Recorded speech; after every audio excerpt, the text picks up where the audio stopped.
When my son Preston stood at the altar looking dapper in a tuxedo I paid for, I made a choice to keep my mouth shut about the fact that I had legally inherited the entire $18 million Golden Horizon Ranch from my late wife.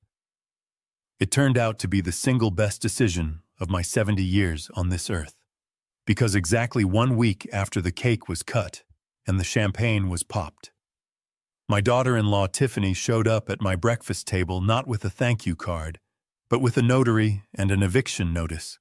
She thought she was kicking a helpless senile old man out of his own home to make room for her golf course investors.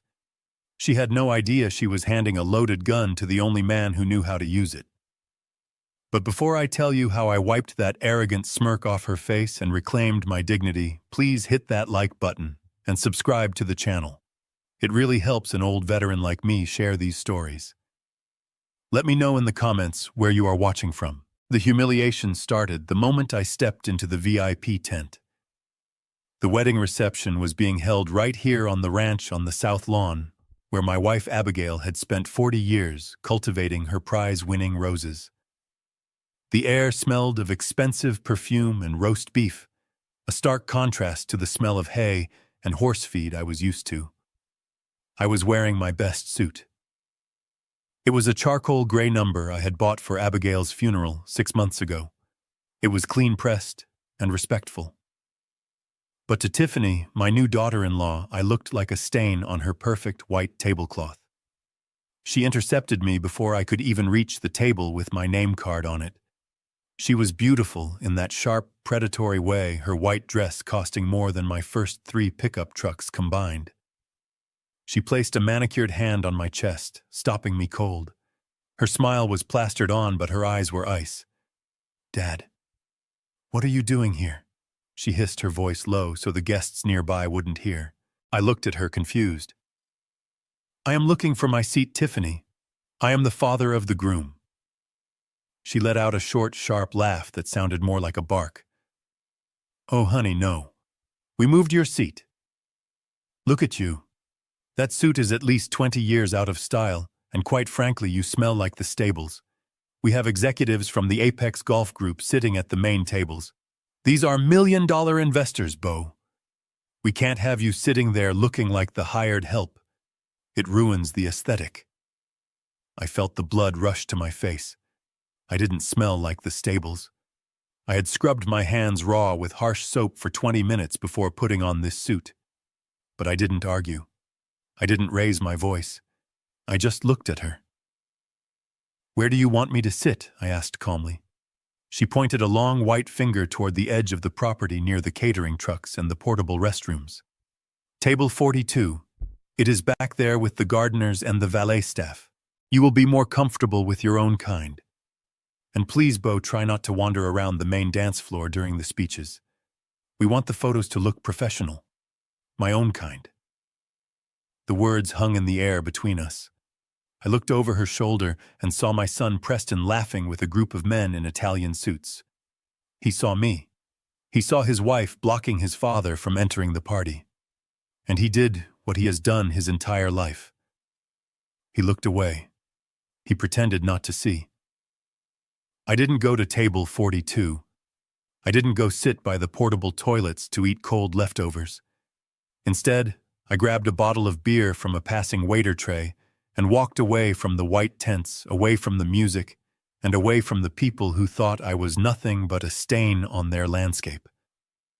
I walked toward the only place on this ranch where I was treated with respect. The stables. The barn door creaked open again. I didn't turn around. I knew who it was by the footsteps. Hesitant. Shuffling. It was Preston. "Dad." He called out, his voice echoing in the rafters. "Are you in here?" I patted Buster one last time and turned to face my son. He looked flushed, probably from the expensive champagne, or perhaps from the shame, though I doubted he had enough spine to feel real shame. "I am here, son," I said. "Congratulations. It looks like quite a party." Preston didn't meet my eyes. He fiddled with his cufflinks. "Yeah, it is. Look, Dad, I am sorry about the seating arrangement. Tiffany just wanted everything to be perfect for the investors.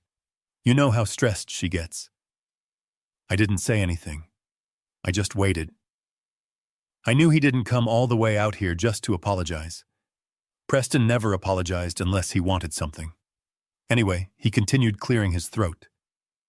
That is actually why I came to find you. We have a small situation with the rooms. A situation I repeated. Yeah. See, Tiffany really wants us to spend our wedding night in the master suite.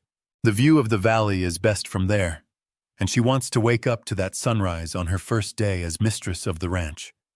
It is a symbolic thing. The master suite. My room. The room I had shared with his mother for 45 years. The room where I had held Abigail's hand as she took her last breath. The room that still smelled like her lavender lotion.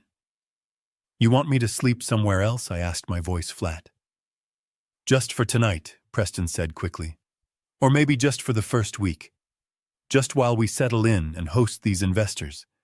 We were thinking you could move your things down to the tack room here in the barn. It has that little cot in the back right. It is heated. And since you spend all your time with the horses anyway, we thought it would be more convenient for you. He was kicking his own father out of his bed. On his wedding night. To put me in a storage room next to the animals. I looked at my son. I looked at the man I had taught to ride, taught to fish, taught to be a man. Somewhere along the line I had failed. Or maybe he had just chosen to be weak. I reached into my pocket and pulled out the key ring. The heavy brass key to the main house glinted in the dim light. I could have said no. I could have told him right then and there that this was my house, my land, and that he was a guest. I could have ruined his night. But I didn't. Not yet. I needed to see how far they would go. I needed to know exactly who I was dealing with. Sure, son, I said, dropping the keys into his open palm. The tack room is fine. I prefer the company of horses lately anyway. Preston closed his hand around the keys, relief washing over his face. Thanks, Dad. You are the best. Seriously. We will make it up to you. He turned and practically ran back toward the party, back to his wife and his investors. I watched him go. Then I walked back to the tack room. It was a small room, 10 by 10, filled with saddles, bridles, and the smell of oil. There was a cot in the corner with a thin mattress. I sat down on the cot. I could hear the music from the reception thumping in the distance. They were celebrating their future.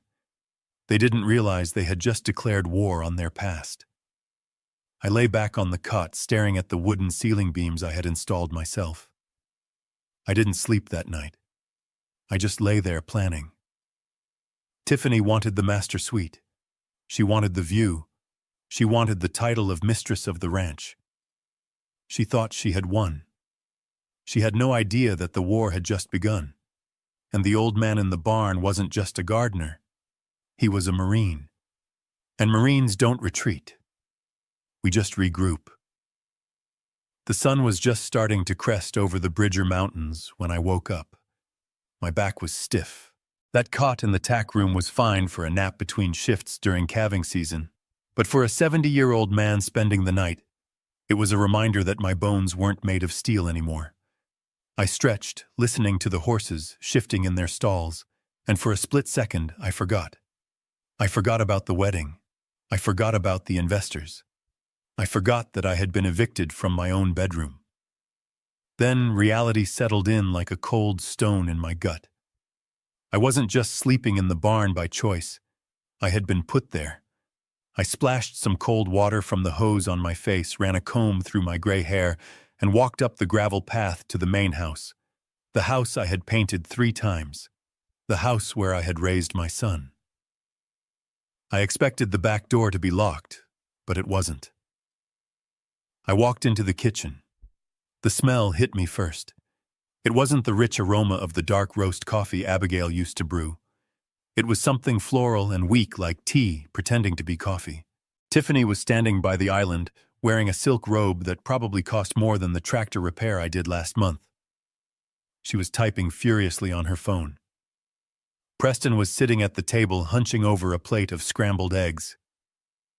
"Morning," I said, my voice rasping a little. Tiffany didn't look up. She just hummed a response. Preston mumbled something into his eggs. I walked over to the coffee pot, poured a cup of the pale liquid, and turned to the table.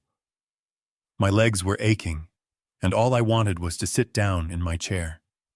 The head of the table, the heavy oak chair with the high back that Abigail had bought me for our 10th anniversary. It was my spot. It had been my spot for 30 years. I started to pull it out.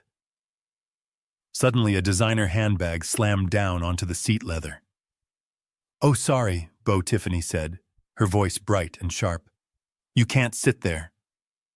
I paused the coffee cup hovering halfway to my mouth. "Excuse me.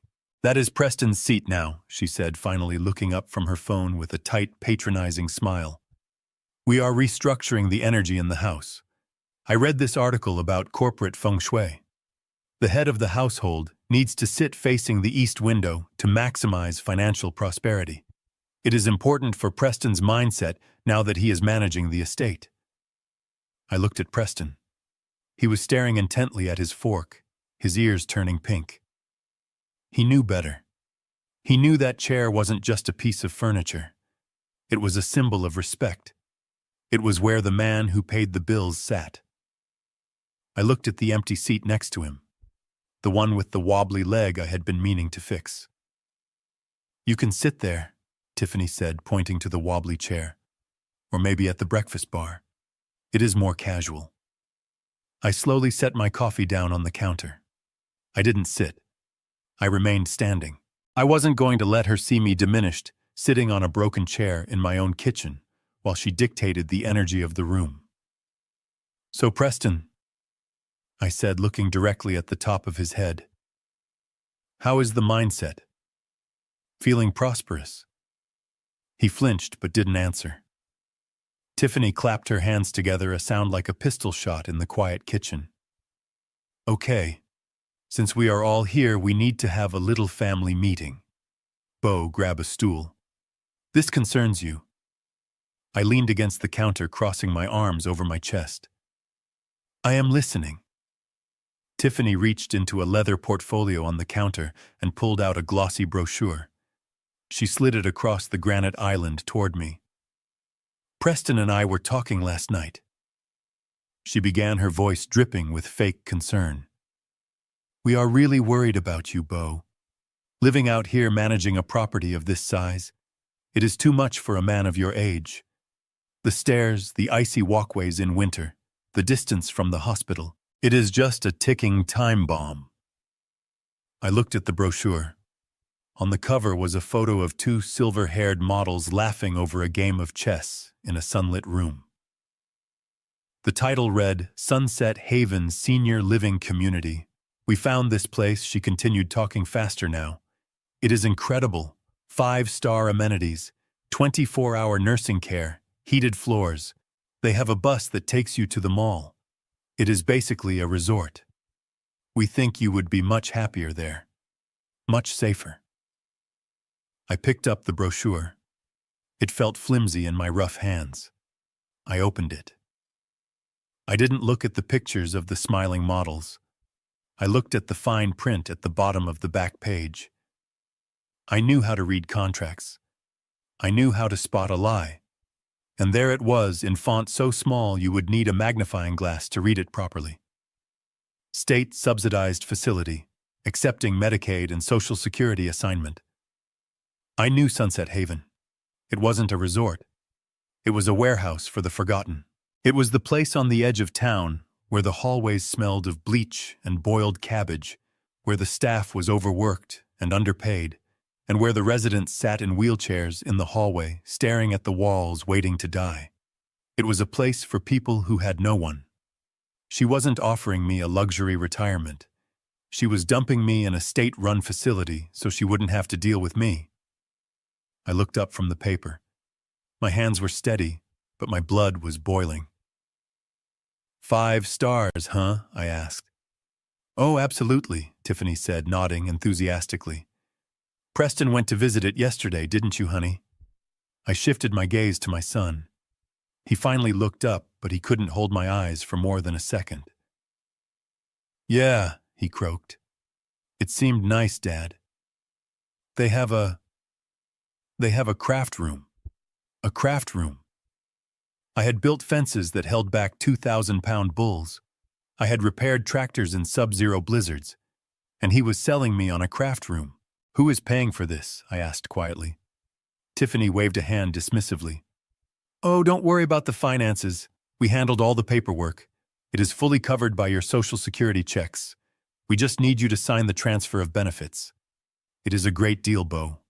Really. You won't have to worry about a thing. So that was the play. They wanted me out of the house to make room for their investors and their parties. They wanted my Social Security check to pay for my own imprisonment. And they wanted the ranch. I looked around the kitchen. I saw the copper pots Abigail had collected, the little ceramic rooster on the shelf, the height chart penciled onto the doorframe of the pantry, marking Preston's growth from a toddler to a teenager. They wanted to erase me. They wanted to scrub the Carter name off this land and turn it into a playground for the Apex Golf Group. I looked at Preston one last time. I gave him a chance, a silent, desperate chance to be the man I raised, to stand up, to slam his fist on the table and say no, to say that his father wasn't going to a state home. Preston picked up his fork and stabbed a piece of sausage. He chewed slowly, his eyes fixed on his plate. That was my answer. The boy I raised was gone. Or maybe he never existed. Maybe I had just seen what I wanted to see. I folded the brochure carefully and placed it in my shirt pocket. Okay, I said. Tiffany blinked. Her mouth fell open slightly. Okay. Just like that. I am an old man, Tiffany, I said, forcing a weary tremor into my voice. Maybe you are right. My knees have been bothering me. And that barn is cold. If you say this place is nice, I trust you. A smile broke across her face, wide and predatory. She looked at Preston. See, I told you he would be reasonable. She reached into her portfolio again and pulled out a pen. Great. We can head over there this afternoon to sign the intake forms. I raised a hand. Not today. Her smile faltered. Why not? I need a week, I said. A week, she repeated, her eyes narrowing. What for? To pack, I said. Not my clothes. I can pack those in an hour. But Abigail's things. There are boxes in the attic, photo albums, her quilting supplies, things that matter to me. I can't just leave them. I need to sort through them. I need to say goodbye to this house properly. Tiffany sighed, tapping her fingernails on the granite countertop. She looked at the calendar on her phone. Fine, she said, clearly annoyed. But 1 week, Bo. Exactly 7 days. The investors are coming back next weekend for a site survey, and we need the guest rooms clear. We can't have boxes cluttering up the hallways. 1 week is all I need, I promised. Preston finally spoke up, his voice thick with relief. Thanks, Dad. I will help you with the boxes if you want. No, I said sharply.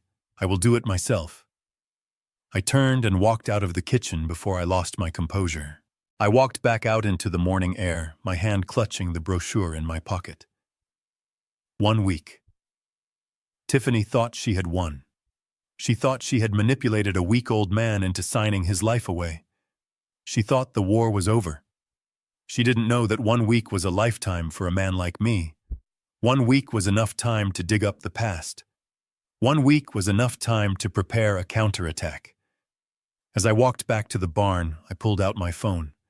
It was an old flip phone, but it worked just fine. I dialed a number I hadn't called in 6 months. Harrison, I said, when the voice on the other end answered. Don't ask me why, but I need you to freeze my personal bank accounts. Yes, all of them. And Harrison, get the paperwork ready. We are going to have a very interesting week. I climbed the narrow wooden stairs to the attic, the air growing hotter and thicker with every step. I went straight to the far corner of the room under the eaves where an old rug covered the floorboards. I pulled the rug back, coughing as a cloud of dust rose up. There, the third board from the wall looked just like the others, but I knew the secret. I pressed down on the knot in the wood, and the board popped up just enough for me to get a grip. Beneath it, nestled in the insulation, was a gray metal lockbox. It was rusted at the hinges and cold to the touch. I pulled it out and set it on top of a trunk. My hands were trembling, not from age but from the weight of what was inside. I fished a small key from my wallet, the one I had carried every day for the last 6 months. The lock clicked open with a sharp snap that sounded like a gunshot in the quiet attic. Inside, resting on top of a stack of old savings bonds, was a thick leather binder. I put on my reading glasses, the cheap drugstore kind Tiffany always made fun of, and opened the cover. The first page bore the seal of the state of Montana and the letterhead of Sterling and Associates Attorneys at Law. The title was printed in bold black letters: The Abigail Carter Revocable Living Trust.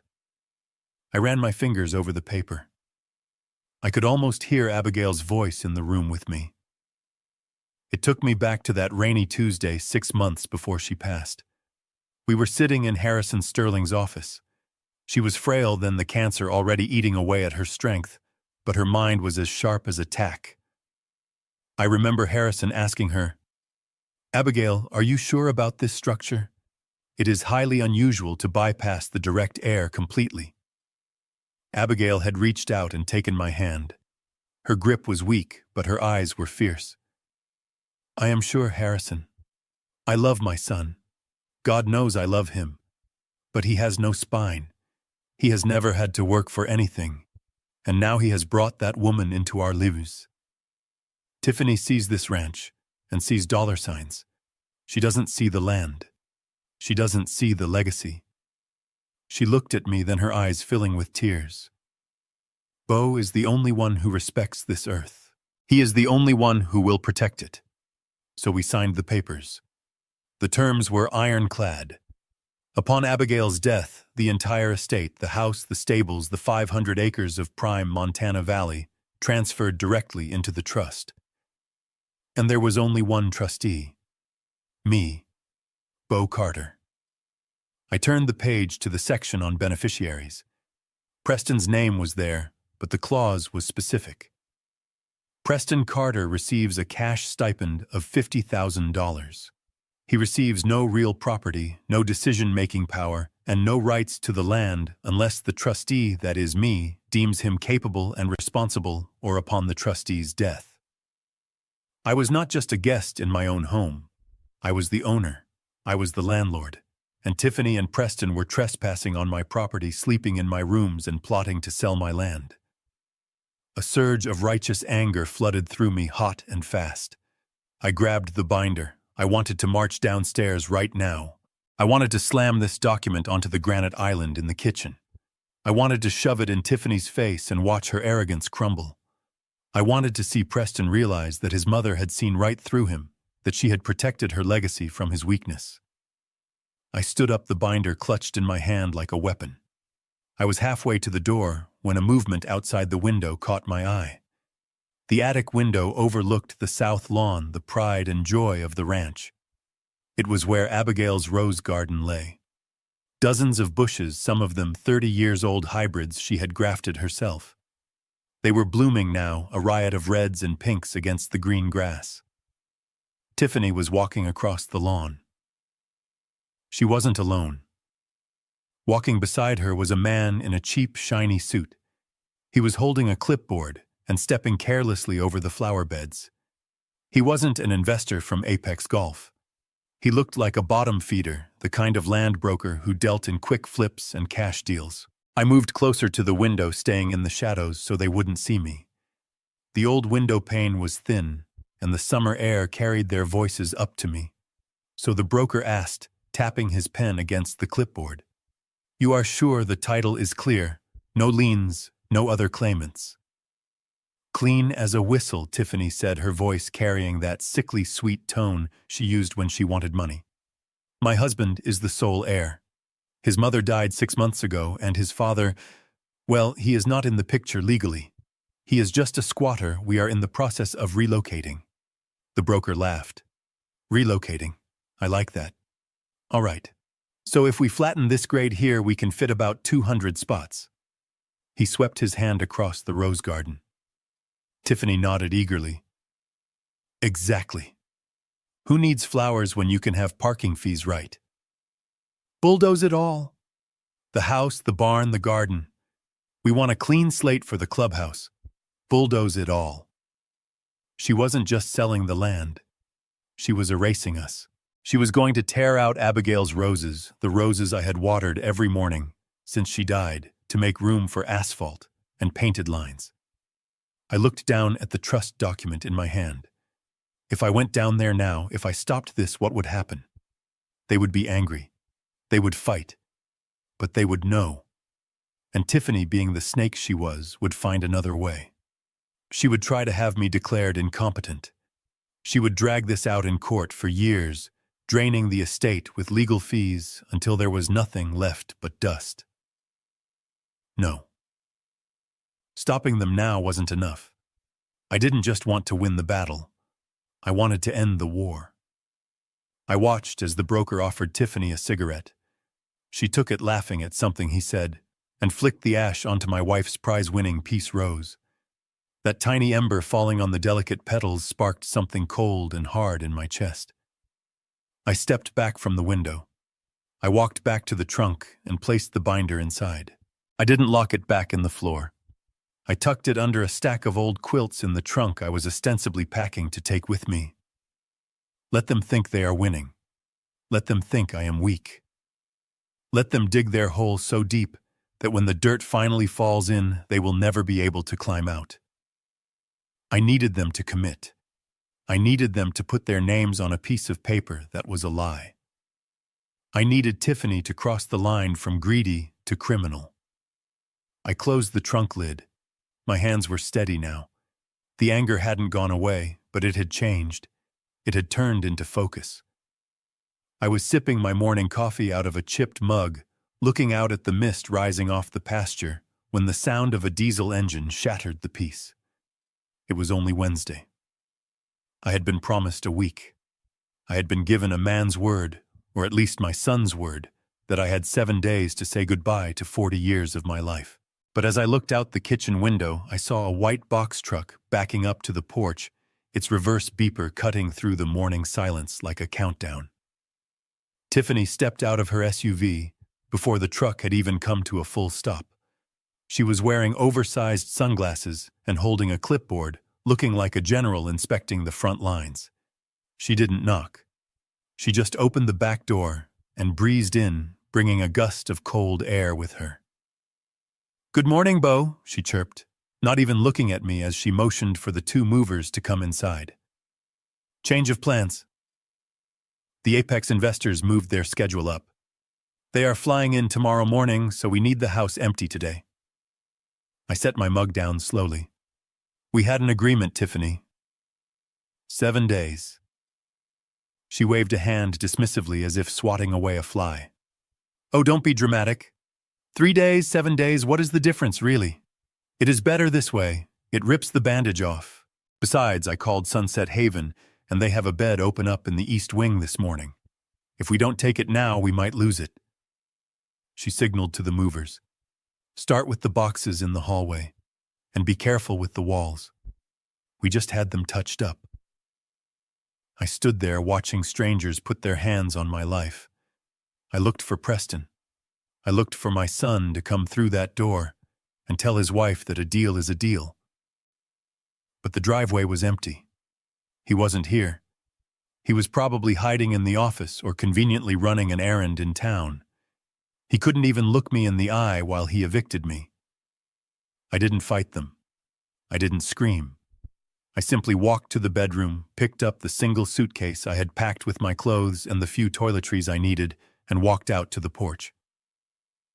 I had already secured the trust documents.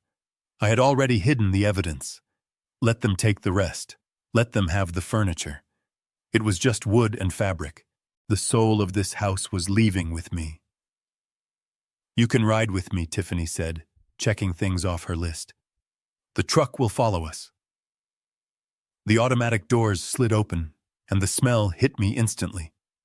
It was a thick, cloying mixture of industrial-strength pine cleaner, boiled vegetables, and something underneath it all that smelled like decay. It was the smell of a place where people came to wait for the end. This is nice, isn't it? Tiffany said, her voice tight. Look, they have a fish tank. She walked up to the reception desk, tapping her credit card on the counter. I am here to drop off Mr. Carter. The paperwork should all be ready. The receptionist, a tired-looking woman with dark circles under her eyes, sighed and pulled a thick file from a stack. Right. Carter, room 104B. It is a shared room. We need a signature here, here, and here, and we need his social security card and insurance information. Tiffany turned to me, hand out. Give me your wallet, Bo. I will handle the admin stuff. You go sit by the fish tank. I looked at her hand. I looked at the receptionist, who looked like she hadn't slept in a week. I looked at the residents who had been discarded by their families, just like me. And I realized something. If I signed those papers, if I handed over my wallet, I would never leave this place. I would become just another number in their system. I would die in room 104B staring at a water stain on the ceiling while Tiffany drank champagne on my porch. I reached into my pocket, but I didn't pull out my wallet. I pulled out a handkerchief and coughed into it. I need to use the restroom, I said, my voice shaky. The ride. My stomach isn't feeling well. Tiffany rolled her eyes. Hurry up, Bo. Down the hall to the left. I shuffled away, leaning heavily on the wall as if I could barely walk. I went down the hall, past the nurse's station, past the weeping woman. I turned the corner toward the restrooms, but I didn't go in. As soon as I was out of Tiffany's line of sight, I straightened my back. The shuffle disappeared. I walked with the long, purposeful strides of the man I used to be. I found the side exit, the one marked for staff only. I pushed the bar and stepped out into the alley behind the building. The air smelled of dumpster trash, but to me, it smelled like freedom. I didn't look back. I walked quickly around the block to the gas station on the corner. I went to the payphone. I didn't use my cell. I didn't want Tiffany tracking me. I called the only local taxi company in town. 5 minutes later, a battered yellow sedan pulled up. The driver looked at me, at my suit that was a little too big now that I had lost weight from stress, and my single suitcase. Where to, pal? He asked. I didn't say the motel. Not yet. Take me to 3rd and Main, I said. The Sterling building. 30 minutes later, I walked into the lobby of Sterling and Associates. The receptionist looked up, startled to see a man in a dusty suit carrying a suitcase walk into her pristine office. I am here to see Harrison, I said. Tell him it is Bo Carter. She pressed a button, whispering into her headset. A moment later, the double oak doors swung open, and Harrison Sterling came striding out. He was a man of 60, always impeccable in his 3-piece suits with a mind like a steel trap. He stopped when he saw me. He took in the suitcase, the dust on my shoes, the exhaustion in my eyes. He didn't ask if I had an appointment. He just waved me in. Come on back, Bo. He closed the door to his private office and poured me a glass of water from a crystal carafe. He sat on the edge of his desk, crossing his arms. You look like hell, Bo, he said bluntly. Why are you wearing that old suit? And why do you have a suitcase? Did they kick you out? I took a long drink of water.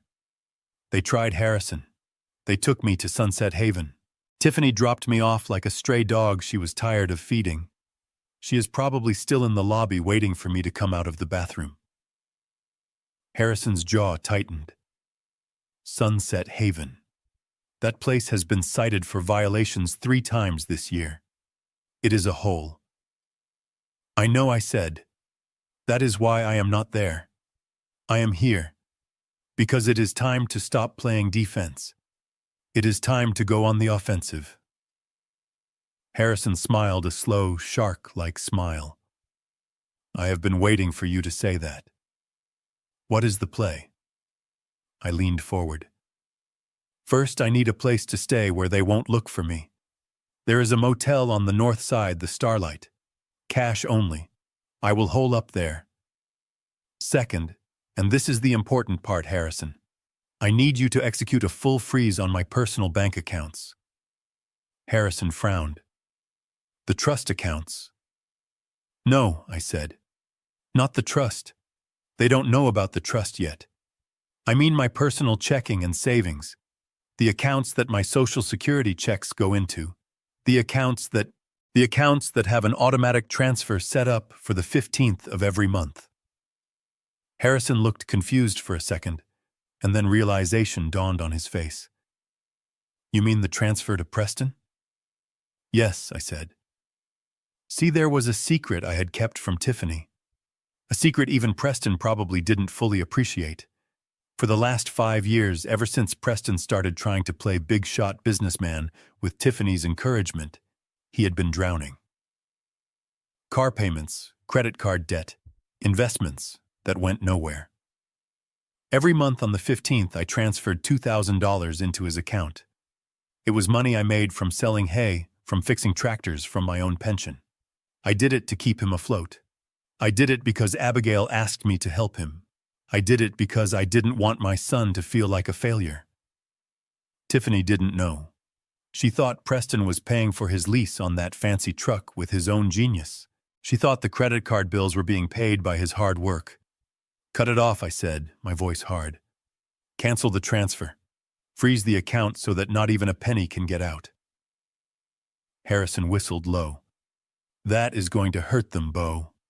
They are leveraged up to their eyeballs for this wedding and the renovation. If that money stops, that is the point, I said. I want to see how they manage when the safety net is gone. I want to see how strong their marriage is when the checks bounce. I want to see what happens when the wolf comes to the door and they realize they kicked out the only man who knew how to hold the door shut. Harrison walked around his desk and sat down at his computer. He typed a few commands. Done, he said. The transfer for this month was scheduled for tomorrow. It is canceled. The account is locked. By Friday morning, his card is going to be declined. Good, I said, standing up and picking up my suitcase. Harrison looked at me. Beau, you have millions of dollars in the trust. You could buy a hotel. You don't have to stay at the Starlight. I adjusted my tie, looking at my reflection in the glass of his window. I looked old. I looked tired. But for the first time in months, I looked dangerous. To catch a wolf. Harrison, you have to wear sheep's clothing, I said. Let them think I am destitute. Let them think I am weak. Let them think I am rotting in that nursing home. When they finally realize what is happening, it will be too late. I walked out of the office. I had a motel room to rent, and I had a war to win. The Starlight Motel lived up to its name only in the sense that the roof leaked enough to let you see the stars if you were unlucky enough to get room 12. I was in room 9, which smelled of lemon floor cleaner and decades of bad decisions. It was perfect. No one from my old life, certainly not Tiffany with her $400 shoes, would ever set foot in a place like this. It was my base of operations, my bunker. I spent the first 2 days just watching from a distance, using a pair of binoculars I had bought at a pawn shop. I watched the comings and goings at the ranch. I saw the landscaping trucks arrive to tear up the flower beds. I saw the survey crews sticking their little orange flags all over the pasture. They were carving up my life into sellable parcels. But watching wasn't enough. I needed to know what they were thinking. I needed to know their timeline. And most importantly, that I needed to know how deep the rot went.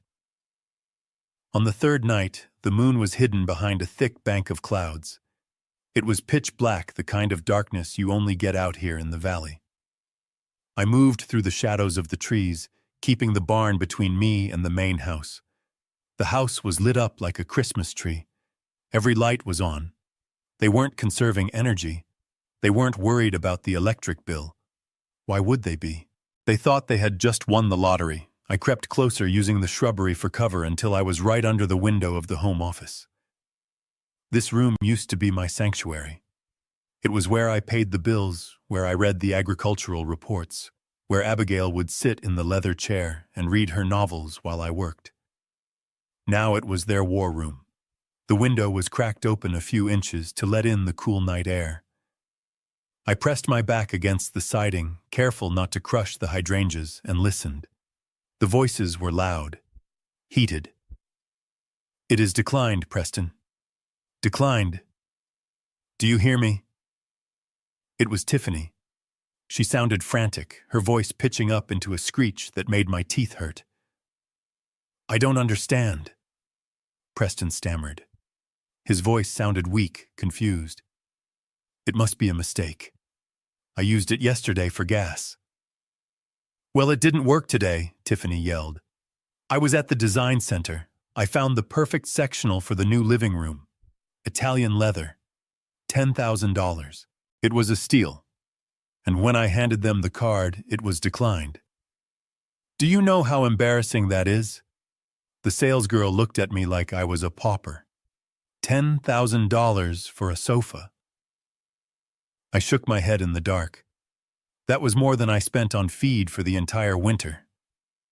"Let me check the app," Preston said. I could hear the tapping of a phone screen. That is weird. It says account frozen. Maybe Dad forgot to make the transfer. He didn't say transfer. He said it like it was a magic spell that just happened. He still didn't get it. He still thought the money appeared out of thin air. "Forgot," Tiffany snapped. How could he forget? "It is automatic." "You said it was automatic." "It is," Preston said. "Maybe there is a bank error. Or maybe because he moved to the nursing home, the accounts are being switched over. I will call the bank in the morning." "No, you will fix this now," she hissed. "We need that credit line. The investors from Apex are coming tomorrow. We need to put down deposits for the catering for the staging. If we look broke, they will smell blood. They will lowball us." I risked a glance over the sill. I saw them. Preston was sitting in my leather chair looking pale and sweaty. Tiffany was pacing the room like a caged tiger. Her phone clutched in her hand like a weapon. "This isn't just about the sofa, Preston," she said, stopping in front of him. "We need liquidity. We have bills due. The contractor for the renovation wants his retainer. The wedding planner is still owed her final balance. We will pay them when the land sells," Preston said, trying to sound confident, but failing miserably. "Once we sign with Apex, we will have millions. We can float everything until then." "And when is that going to be?" Tiffany demanded. "A month. 2 months. Closing takes time. We don't have time." She leaned over the desk, her face twisted in a way that made her look ugly despite her beauty. "You need to call Stone at Apex. Tonight. Call him." "It is 11 o'clock, Preston said. "I don't care what time it is. Call him. Tell him we are ready to sign the exclusivity agreement. But tell him we need a cash advance. Non-refundable. Tell him we have another buyer interested. A developer from California. Make him panic." "We can't lie to them," Preston said. "If they find out—" "Oh, grow a spine," Tiffany spat. "It is business. Everyone lies. Just get the money. Tell him to bring a cashier's check tomorrow. 50,000. No, make it 100,000. Preston rubbed his face with his hands. Okay. But why do we need that much cash right now? If the credit cards are just a glitch." Tiffany let out a noise of frustration. She walked over to the window, staring out into the dark. I ducked down just in time, holding my breath. She was looking right at where I was crouching, but her eyes were focused on something far away. "Because I am not waiting around in this dusty cow town for the closing," she said softly, almost to herself. "What did you say?" Preston asked. She turned back to him. I said I need the money for the deposit on the penthouse. Preston blinked. The penthouse? You mean the one in Bozeman? Tiffany laughed. It was a cold, cruel sound. Bozeman. God, you are small-minded. No, Preston. The penthouse in Miami. South Beach. I found it online last week. Ocean view. Private elevator. It is perfect. Miami Preston stood up. But we live here. The ranch. We are selling the ranch, you idiot, she snapped. Did you think I wanted to live here? With the manure and the silence? I hate this place. I have always hated this place. As soon as that check from Apex clears, I am gone. Gone, Preston repeated. Like, we are moving. She looked at him. Her expression was devoid of anything resembling love. It was pity mixed with contempt. Sure, honey. We are moving. But the way she said it sent a chill down my spine. She wasn't planning on taking him. I could hear it in her voice. I could see it in her eyes. She needed him to sign the papers. She needed him to be the face of the sale because she thought he was the heir. But once that money was in the account, she was going to take it and run. She was going to leave him high and dry, likely with all the debt they had accrued. Preston sat back down, looking dazed. Okay. Miami. That sounds nice. Just call Stone, she ordered. Get the cash. I need to secure that unit before someone else takes it. She walked out of the room, leaving my son alone in the office. He put his head in his hands. I stayed there for a long time, crouching in the dirt. I felt a profound sadness for my son. He was a fool, yes. He was weak, but he was being played by a master. She was going to strip him clean and leave him for dead. But along with the sadness, there was a new resolve. Tiffany wasn't just greedy. She was a flight risk. She was desperate. And desperate people make mistakes. She wanted $100,000 in cash tomorrow. She wanted to rush the deal. Good. I would let her rush. I would let her think she was sprinting toward the finish line in Miami. She didn't know she was sprinting off a cliff. I carefully backed away from the house. I crawled back through the wet grass, back under the fence, back to my truck. As I drove back to the Starlight, my mind was racing. I needed to talk to Harrison. We needed to be ready. If Apex was bringing a check tomorrow, that meant they were doing their due diligence now. They would be checking the title. They would be checking the deeds, and they were about to find a landmine named Bo Carter buried in the paperwork. I walked into my motel room and poured a glass of tap water. I looked at myself in the cracked mirror. You want Miami, Tiffany, I whispered. I'm going to send you somewhere a lot hotter than Miami. Tomorrow the trap would snap shut, and I would be there to watch it happen.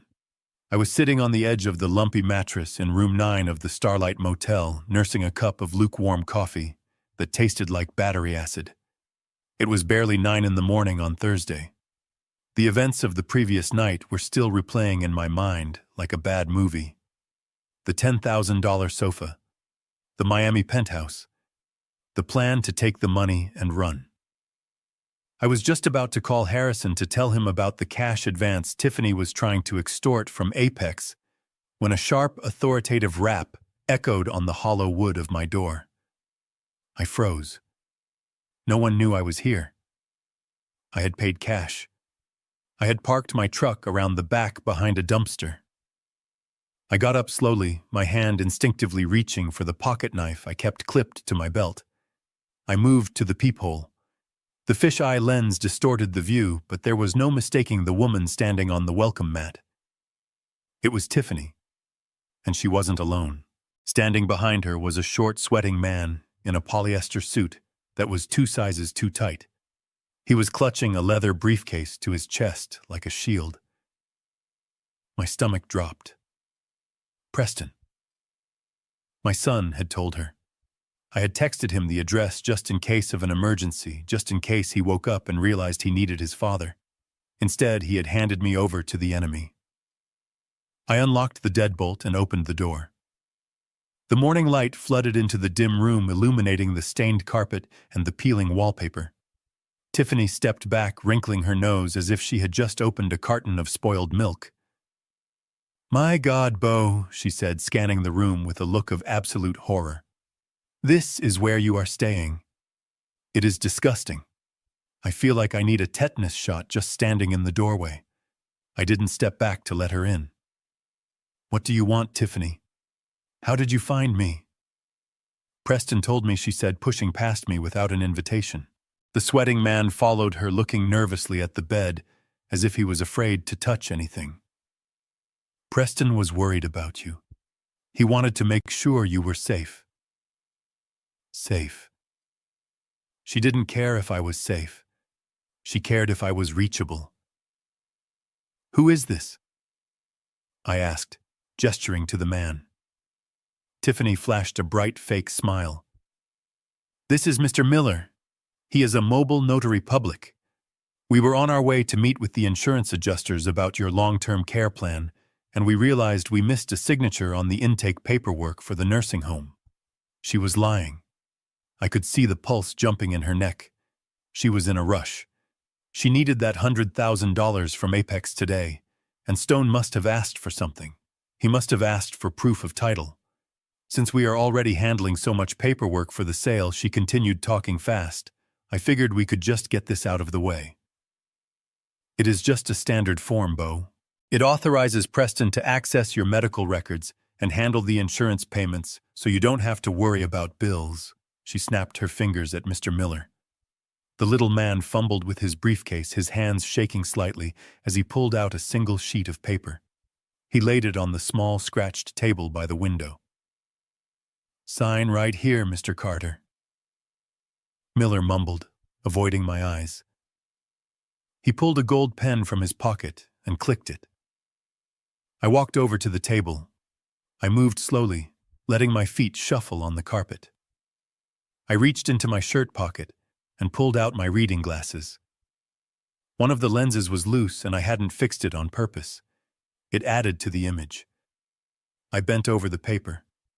Tiffany hovered over my shoulder, smelling of expensive vanilla perfume that clashed violently with the motel's scent of mildew. I looked at the document. At the top in bold letters, it didn't say medical authorization. It didn't say power of attorney. It said quitclaim deed. I felt a cold rage spread through my chest. A quitclaim deed is a legal instrument used to transfer interest in real property. By signing this, I would be voluntarily giving up any claim I had to the Golden Horizon Ranch. I would be transferring my rights to the grantee. I looked at the grantee line. It said, Preston Carter and Tiffany Carter joint tenants with rights of survivorship. She wasn't just selling the land. She was trying to steal the title first. She must have realized that without my signature, the title search Apex was running would come up with a discrepancy. She knew I was on the deed as Abigail's husband, even if she didn't know about the trust. She thought I was just a co-owner by marriage. She needed me to sign my rights away so she could sell the land out from under me. This doesn't look like medical forms. Tiffany, I said, my voice wavering just enough to sound confused. It says, deed. Oh, that is just legal jargon, Beau, she said quickly, placing her hand on my shoulder and giving it a squeeze that was more of a grip. It is a bundle. It transfers the deed of responsibility for your care to us. It puts the house in our name for insurance purposes so that if you get sick, the state can't take the farm to pay for your bills. We are protecting the legacy. Protecting the legacy. She was planning to bulldoze the legacy and buy a condo in Miami. I looked at Miller. He was wiping sweat from his forehead with a dirty handkerchief. He knew this was fraud. He knew he was witnessing a lie, but he probably had gambling debts or a habit to feed. Tiffany knew how to find desperate people. I don't know, I muttered, pushing the paper away slightly. Maybe I should have Harrison look at this. He handles my papers. Tiffany's grip on my shoulder tightened painfully. Beau, we don't have time for that. Harrison charges $500 an hour. Do you have $500? Besides, the insurance deadline is today at noon. If you don't sign this, we can't get you into Sunset Haven. You will be stuck here, in this dump. She looked around the room again, her eyes landing on my open suitcase where my meager belongings were spilled out. Do you want to die in a place like this? Bo, she whispered, leaning close to my ear. Alone. Forgotten. Or do you want to be taken care of? I looked at her. I saw the desperation in her eyes. She was terrified. If I didn't sign, she couldn't get the cash advance. If she didn't get the cash, she lost the Miami penthouse. She was cornered. And cornered animals are dangerous. But so are hunters. I let out a long, defeated sigh. I am so tired, Tiffany. I know, Bo, I know. Just sign the paper and you can rest. We will take care of everything. I sat down in the rickety chair. I reached for my coffee cup with my left hand. My hand was shaking. Not because I was frail, but because I was channeling every ounce of adrenaline into a performance that had to be perfect. I picked up the pen with my right hand. I hovered it over the signature line. Tiffany held her breath. Miller leaned forward. Then my left hand spasmed. The coffee cup tipped. Oops, I cried out. The brown liquid splashed across the table. It soaked into the bottom half of the document. It didn't ruin the signature line, but it saturated the notary block and the date section, blurring the ink of the printed text just enough to make it look messy. Unprofessional. Suspect. Oh, for God's sake, Tiffany shrieked, snatching a napkin from the dispenser and dabbing at the paper. You clumsy old fool! Look what you did! It is okay, Miller said quickly, his voice high and nervous. It is okay. The signature line is dry. It is still valid. Just sign it before it soaks through. I am sorry, I stammered, wiping my hand on my pants. I am so sorry. My nerves. Just sign it, Bo, Tiffany hissed. Now! I gripped the pen. I squinted through my glasses. I looked at the name printed below the line. Bo G. Carter. My middle name is Gabriel. It was my grandfather's name. It is on my birth certificate. It is on my driver's license. And most importantly, it is on the deed to the ranch and the trust documents.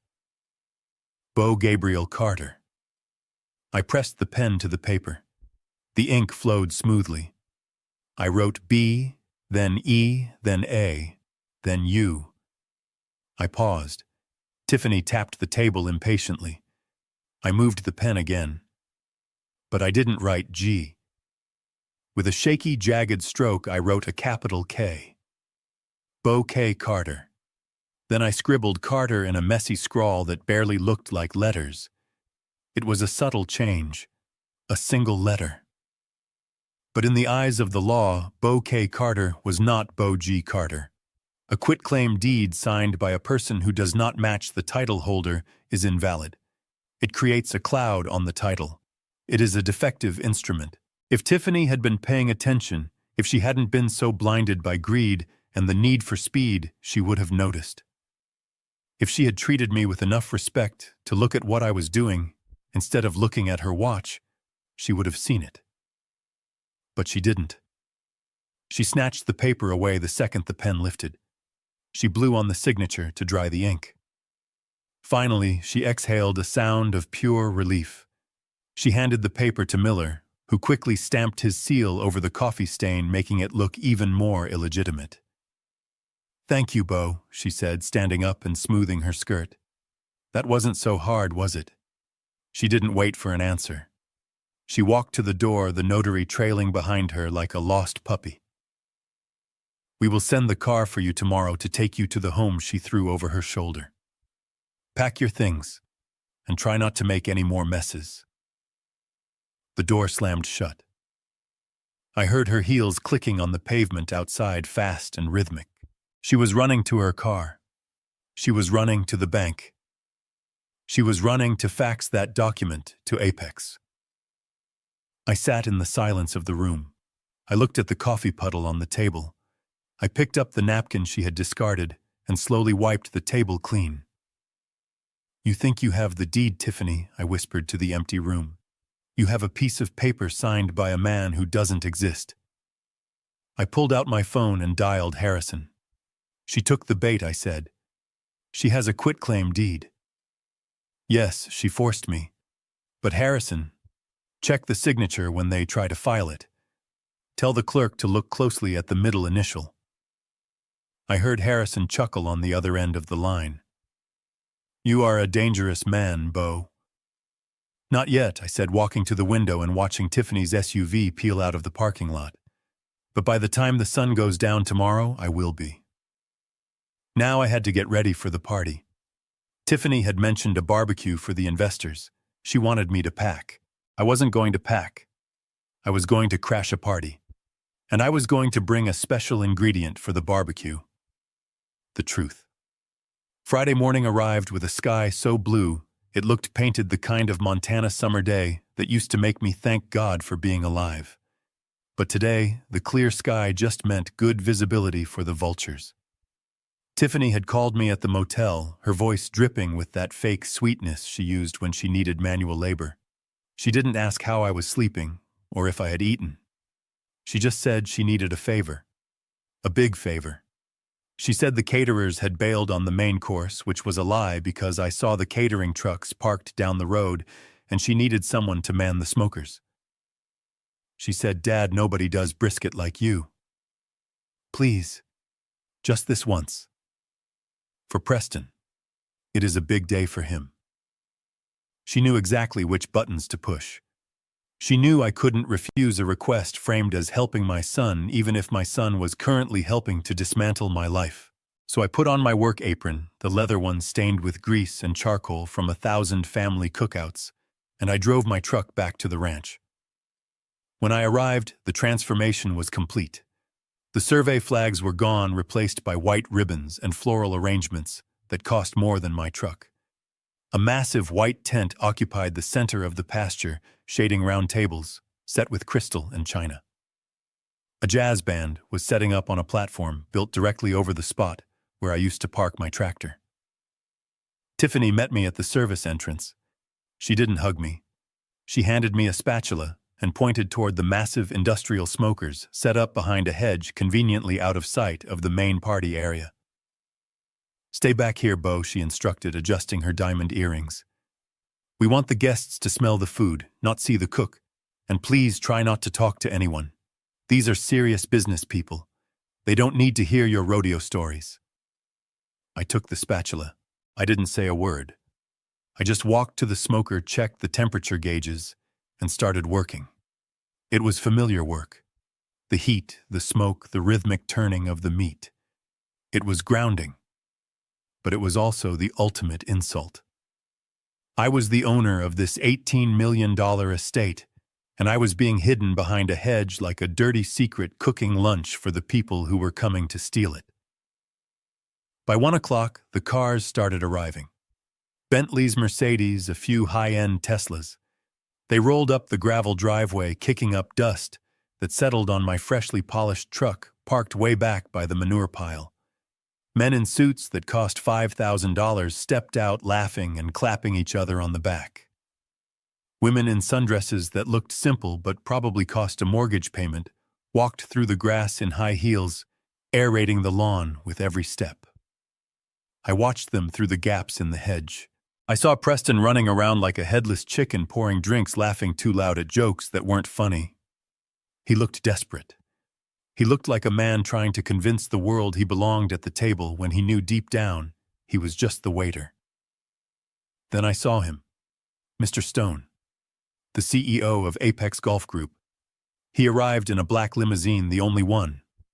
He stepped out, a man in his 50s with a tan that came from a bottle and teeth that were too white to be real.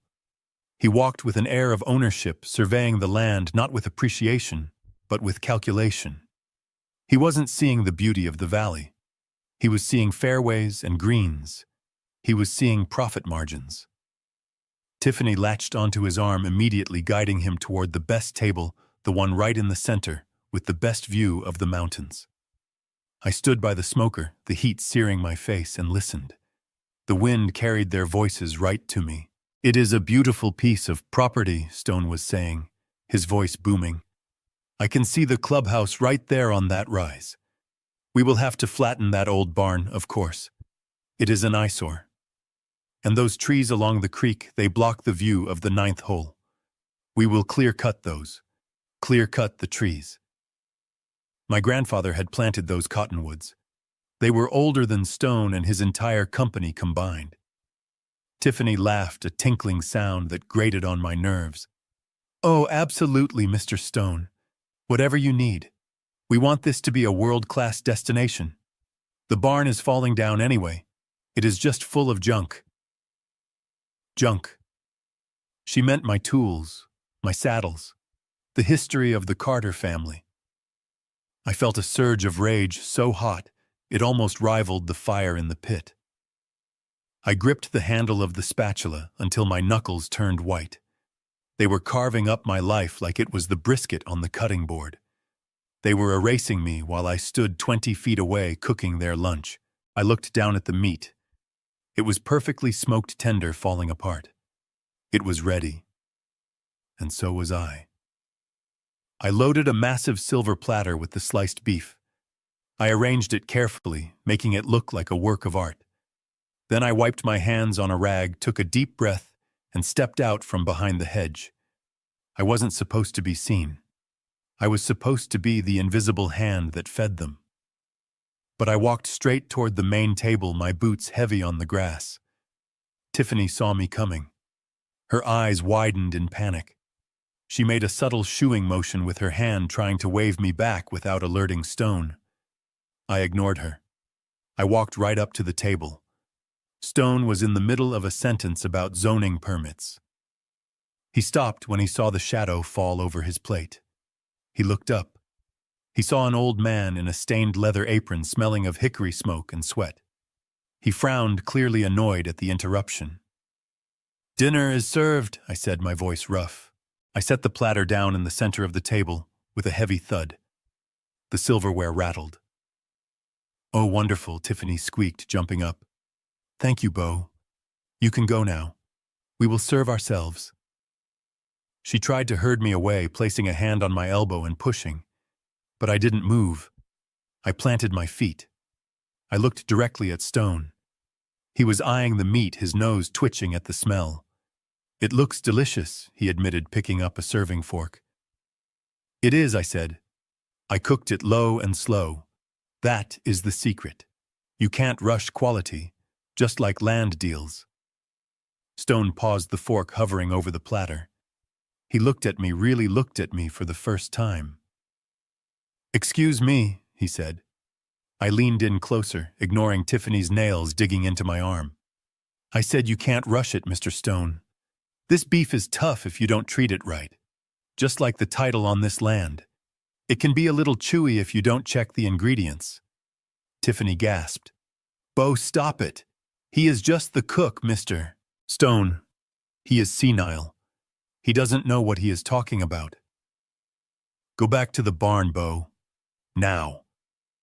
But Stone didn't look away. He was a businessman. He knew when someone was trying to tell him something. He dropped the fork. "What do you mean, chewy?" he asked, his eyes narrowing. I lowered my voice to a whisper, intimate and dangerous. "I mean, you might want to have your lawyers run the name Abigail Carter one more time," I said. "Check the trust filings. Check who the actual trustee is. Because I would hate for you to choke on a bad deal." Stone went still. His tan seemed to fade a shade or two. He looked from me to Tiffany, who was now pale and trembling with rage. "Abigail Carter," he repeated slowly. "My late wife," I said. "And the only person whose signature actually matters on this dirt." Tiffany shoved me then hard enough that I stumbled back a step. "Get out of here," she hissed, her voice rising to a shriek that turned heads at the nearby tables. "You are ruining everything. Get back to the grill, you old fool." Security. Where is security? There was no security, just Preston, who was watching from the bar with his mouth hanging open. I smiled at Tiffany. It wasn't a nice smile. It was the smile of the wolf who just tasted blood. I am going, Tiffany, I said, straightening my apron. Enjoy the meat. It is the last free meal you are going to get on this ranch. I turned and walked away. I didn't run. I walked with the slow, steady gait of a man who owns the ground he is walking on. Behind me, I heard Stone's voice, sharp and demanding. Tiffany, who is Abigail Carter? And why does the cook know more about the title than you do?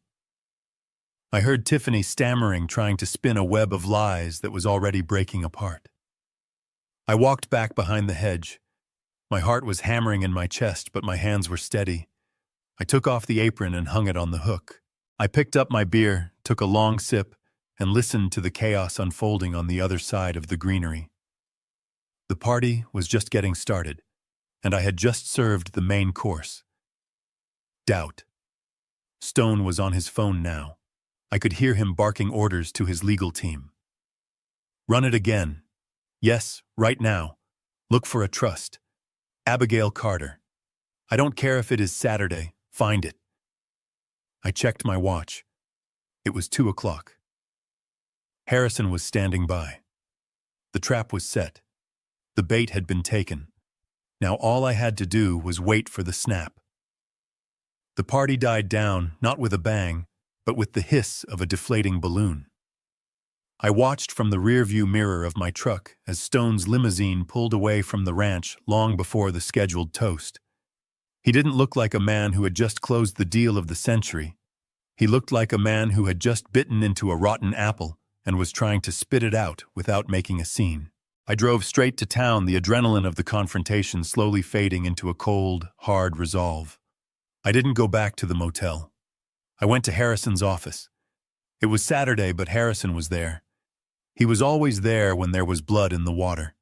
He had a bottle of single malt scotch waiting on the desk and a laptop open to the county clerk's digital portal. I sat down in the leather chair, the silence of the office a welcome relief after the noise and the lies of the barbecue. We didn't say much at first. We just drank the scotch and watched the screen. We were fishermen watching the bobber, waiting for the yank that would tell us the hook was set. It didn't take long. Around 4 in the afternoon, my phone buzzed. It wasn't a call. It was a notification from the listening device I had planted in the ranch office. The software on my phone indicated that voices were detected. I put the phone on the desk and turned up the volume so Harrison could hear. The audio was crisp. The expensive acoustics of my home office, which I had insulated myself to keep the winter wind out, now served to trap the sounds of my family's destruction. It was Tiffany, and she wasn't using her party voice. She was screaming. I told you to check the account, Preston. Check it again. Refresh the damn page. I could hear the frantic clicking of a mouse. It is not there, Tiff. The balance is 0. The wire transfer from Apex didn't come through. It is pending. No, wait. It says status held. Held. What do you mean, held? Tiffany's voice cracked. I could visualize her pacing the room, her heels digging into the hardwood floors. It says pending compliance review. Preston read, his voice trembling. Beneficiary verification required. I took a sip of scotch. Harrison smirked. Compliance review. Stone's lawyers were earning their fee today. My little whisper about the tough beef had done exactly what it was supposed to do. It made Stone look twice. And in the world of high-stakes real estate, looking twice usually meant finding the cracks in the foundation. Call them, Tiffany shrieked. Call Stone right now. I can't, Preston said. It is Saturday. His office is closed. I don't care. Call his cell. We need that money, Preston. The deposit for the Miami penthouse is due on Monday morning. If we don't wire it by 9 a.m., we lose the unit. We lose the deposit. We lose everything. She wasn't worried about the ranch. She wasn't worried about me. She was worried about her view of the ocean. I heard the sound of a phone dialing, then the ringtone echoing in the empty room. It rang 4 times before going to voicemail. Preston hung up. He isn't answering. Tiffany let out a guttural scream of frustration. It was that old man, that senile, spiteful old man. I saw him talking to Stone. I saw him whispering in his ear like a witch. What did he say? What did he tell him? He is just a cook, Tiff Preston said, trying to soothe her, but sounding terrified himself. Stone wouldn't listen to a cook. It is probably just a banking glitch. You know how wire transfers are on weekends. It is not a glitch, she yelled. Stone looked at me differently after lunch. He looked at me like I was trying to sell him a stolen car. We have to fix this. We have to reassure him. How? Preston asked. We need to send him the supplementary documents. The affidavit of ownership. The one that proves the title is clean and that your father has absolutely no claim. But Dad signed the quitclaim, Preston said. We sent that over. Yes, but Miller said the signature was messy. The coffee stain. Maybe legal didn't like it. Maybe they think it is ambiguous. We need to send a clean copy. A perfect copy. I leaned forward in my chair. Harrison stopped swirling his glass. This was it. This was the moment of choice. We can't get Dad to sign another one, Preston said. He is gone. He is probably halfway to the nursing home by now, or wandering around town. And even if we find him, he was acting weird today. He might refuse. We don't need him to sign it, Tiffany said. Her voice dropped. It became low, cold, and dangerous. We just need his signature.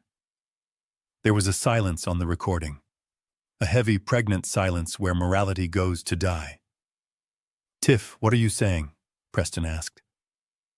I am saying I have his signature on the old insurance papers from last year. I have a scanner. I have Photoshop. And I have a very expensive printer. No. Preston whispered. Tiff, that is forgery. That is illegal. You know what else is illegal, Preston, she snapped. Being broke, being humiliated, losing our future, because your father decided to play games on the one day that mattered. Do you want to be poor, Preston? Do you want to stay in this dusty valley for the rest of your life cleaning up after horses? Or do you want Miami? Do you want the life I promised you? I looked at Harrison. He was already typing on his laptop, opening a new file. I waited for my son to say no. I waited for him to say that he wouldn't commit a felony. I waited for him to be the man I tried to raise. Do it, Preston said. Just make sure it looks real. The recording went quiet as they started to work. I turned off the speaker. I felt a deep, aching hollow in my chest. It wasn't heartbreak anymore. It was the finality of a door closing. My son hadn't just abandoned me. He had become an accomplice to a crime against me. Harrison looked up from his screen. He didn't offer sympathy. He offered facts. That is conspiracy, Bo.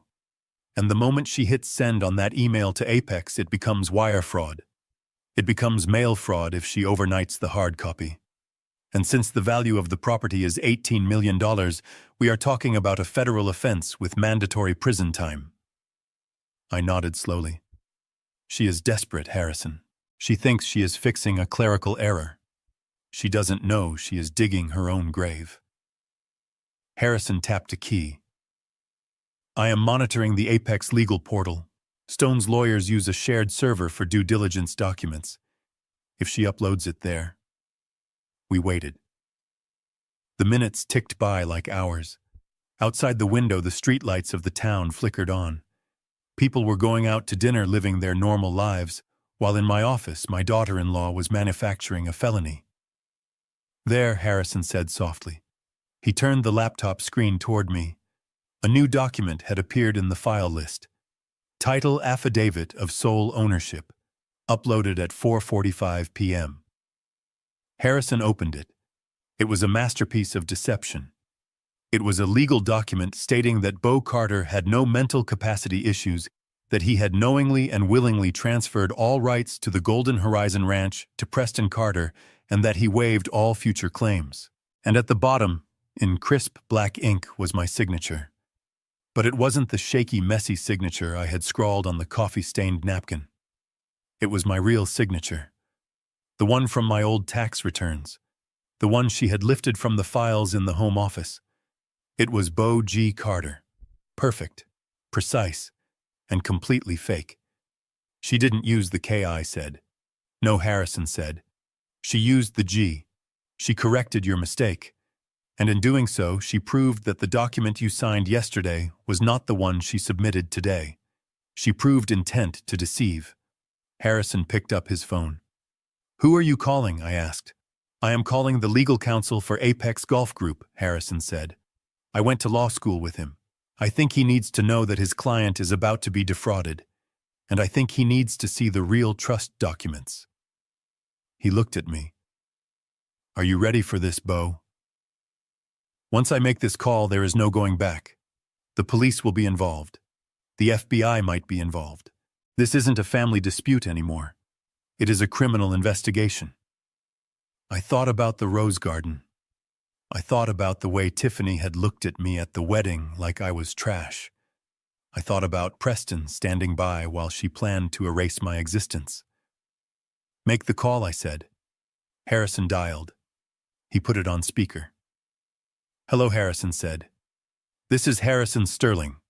I represent the trust of Abigail Carter. Yes. I believe your client, Mr. Stone, is currently in negotiations to purchase the Golden Horizon Ranch. I am afraid I have some disturbing news regarding the validity of the seller's title, and I have reason to believe you have just received a forged instrument. I sat back in the chair and closed my eyes. I took another sip of scotch. It burned, going down cleansing and hot. The trap had snapped. The jaws were closed. Tiffany wanted a cash advance. She wanted a quick closing. She was going to get a closing all right. But it wasn't going to be on a house in Miami. It was going to be the sound of a cell door slamming shut. Tomorrow was Sunday. They thought they had fixed the problem. They thought the money would be there Monday morning. I was going to make sure they were in the room when the check didn't arrive. I was going to make sure I looked them in the eye when their world fell apart. Let them have one more night of dreaming, I thought. Let them pack for Miami. Because come Monday, the only trip they would be taking was downtown. Monday morning arrived with a gray steel sky that matched the mood in the conference room of Miller and Associates. This wasn't Harrison's office. This was the firm Tiffany had hired, a place that specialized in quick corporate transactions and didn't ask too many questions about where the money came from. I was sitting in the back of a tinted sedan across the street watching them arrive. I saw Preston first. He looked nervous, tugging at his collar, pacing back and forth on the sidewalk before entering. He thought he was about to sign away his heritage for $10 million. He thought that was a fortune. He didn't know that $10 million was the discount price. Then Tiffany arrived. She walked like she owned the pavement. She was wearing a power suit, sharp and aggressive, holding a briefcase that contained the forged affidavit she had uploaded yesterday. She thought she was about to sign for $15 million. She had told Preston 10, planning to siphon the extra $5 million into an offshore account she had set up under her maiden name. I knew this because Robert Sanchez, my private investigator, had sent me the bank routing numbers at midnight. Finally, Mr. Stone arrived. He didn't look happy. He looked like a man who just wanted to get a messy job done so he could go back to making money legitimately. He walked in with his legal team grim-faced and efficient. I checked my watch. It was 9:55. The signing was scheduled for 10. I looked at Harrison, who was sitting next to me in the car. He nodded once. It was time. I opened the car door and stepped out. The damp wind hit my face, but for the first time in weeks, I didn't feel the chill. I wasn't wearing my work overalls. I wasn't wearing the dusty, ill-fitting suit from the wedding. I was wearing a black, bespoke Italian suit I had bought 5 years ago for a gala Abigail, and I attended in New York. It was tailored to perfection. My shoes were polished to a mirror shine. My face was clean-shaven, revealing the strong jawline that age hadn't softened. I stood tall, my shoulders squared, the posture of the Marine who had led men through jungles and came back alive. We walked across the street. Behind us, trailing a few steps back, were 2 men in plain clothes with badges clipped to their belts. Detectives from the Economic Crimes Unit. We entered the building and took the elevator to the 14th floor. The receptionist tried to stop us, asking if we had an appointment. Harrison simply flashed a court order, and she fell silent, reaching for her phone but stopping when one of the detectives shook his head. We walked down the long corridor toward the main conference room. The glass walls were frosted, but I could see the blurred shapes of the people inside. I could hear Tiffany's voice, loud and confident. "Just sign right there, Preston," she was saying. "And then Mr. Stone can release the funds." I didn't knock. I didn't hesitate. I reached out, grabbed the heavy metal handle, and threw the door open. The sound of the door hitting the stopper echoed like a thunderclap. Every head in the room snapped toward me. For a second, there was total silence. They didn't recognize me. They saw a powerful, well-dressed man with a legal team and police support. They were trying to place the face. Then Tiffany gasped. Her hand flew to her mouth. "Bo," she whispered. Preston dropped his pen. It rolled across the mahogany table and fell to the floor with a soft click. Tiffany recovered first. Her shock turned instantly to defensive anger. She stood up, her face flushing red. "What are you doing here?" she demanded, her voice shrill. "How did you get past security?" She looked at my suit. She looked at my shoes. She looked at the way I was standing, not hunched over, not shuffling. Confusion warred with her rage. "Dad." Preston stammered. You look different." Tiffany let out a harsh, incredulous laugh. She pointed a finger at me. "Did you come to beg for money, Bo? Is that it? You heard we were closing today, and you put on a costume to come and panic. Well, it is too late. The papers are signed. Wait until I sell the land, and maybe I will throw you a few thousand for a new truck. Now get out." I didn't answer her. I didn't even look at her. I fixed my eyes on Mr. Stone. He was sitting at the head of the table, his pen hovering over the checkbook. He was staring at me with a dawning realization. He remembered the cook. He remembered the warning about the tough beef. I walked into the room. I walked past Preston, who shrank back in his chair. I walked past Tiffany, who was trembling with a mixture of fury and fear. I walked straight to the head of the table opposite Stone. There was an empty chair there reserved for the legal counsel. Tiffany hadn't bothered to hire because she thought she was smarter than everyone else. I pulled the chair out. The leather squeaked in the silence. I sat down, unbuttoning my jacket with a smooth, practiced motion. I rested my hands on the table, interlacing my fingers. "Hello, Mr. Stone," I said. My voice was calm, deep, and resonant. It filled the room. Stone swallowed hard. "Mr. Carter, I presume." "The real Mr. Carter," I corrected. Tiffany slammed her hands on the table. "This is ridiculous. He is senile. He is confused. I have the affidavit right here." He signed it. He waived his rights. "Call security right now." I ignored her. I kept my eyes locked on Stone. "I am not here to beg, Mr. Stone," I said. "I am here to discuss business. Specifically, I am here to discuss the valuation of my property." "Your property," Tiffany shrieked. "It is Preston's property." I turned my head slowly and looked at her. Just looked at her. The coldness in my eyes made her mouth snap shut. I turned back to Stone. "5 years ago, Mr. Stone, you sat in my living room with my late wife, Abigail. You drank her iced tea, and you offered her $18 million for the Golden Horizon Ranch. She turned you down because she loved the land. Stone nodded slowly. I remember. She was a formidable woman. She was, I agreed. So I am curious, Mr. Stone. Why are you sitting here today trying to buy her legacy for $15 million? $15 million, Preston blurted out. He looked at Tiffany, his eyes wide. You told me it was $10 million. You said Stone talked us down to 10 because of the market. The room went deadly silent. The air was sucked out of the space. Tiffany went pale. She looked at Preston, then at Stone, then at me. The trap had just sprung, and she could feel the steel teeth digging in. I leaned back in the chair. Ah, I said softly. I see. The oldest trick in the book. Tell the partner one price, sell for another, and pocket the difference. $5 million is a nice commission for a week of work. Isn't it, Tiffany?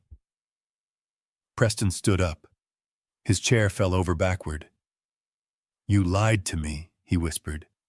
You told me 10 million. You showed me the emails. Fake emails, Preston, I said, not taking my eyes off Stone. Just like the fake affection. Just like the fake future in Miami. She wasn't taking you with her son. She was taking the 5 million and leaving you with the debt. That is a lie, Tiffany screamed. She looked wild now, her hair coming loose from its perfect bun. He is lying, Preston. He is just trying to ruin us. He is jealous. Mr. Stone, tell him. Tell him we agreed on 15. Mr. Stone closed his checkbook. He placed his pen carefully in his pocket. We did agree on 15, Mrs. Carter Stone said coldly. But that was under the assumption that you were the legitimate seller, and that your husband was informed. He looked at me. And frankly, 18 million was a fair price 5 years ago. The market has gone up. If this land were actually for sale legally, it would be worth 20 today. 20 million, Preston breathed. I stood up. But it is not for sale, I said. Not for 15, not for 20. Because this land does not belong to Preston, and it certainly does not belong to Tiffany. Harrison stepped forward then. He placed a heavy briefcase on the table and opened it. He pulled out the original trust documents, the ones with the raised seal of the state. He also pulled out the forensic report on the forged affidavit Tiffany had uploaded. This land belongs to the Abigail Carter Trust, Harrison announced, his voice projecting to the back of the room where the detectives were waiting. And Mr. Bo Carter is the sole trustee. Preston Carter has no claim to the title, never did. Harrison slid a document toward Stone's lawyers. And this, Harrison continued, is the forensic analysis of the signature on the title affidavit submitted yesterday. It is a forgery, a digital manipulation lifted from a 3-year-old tax return. Tiffany grabbed her briefcase. She backed away toward the door. This is a setup, she stammered. You are all crazy. I am leaving. She turned to run, but the door was blocked. The 2 detectives stepped forward, their badges glinting under the fluorescent lights.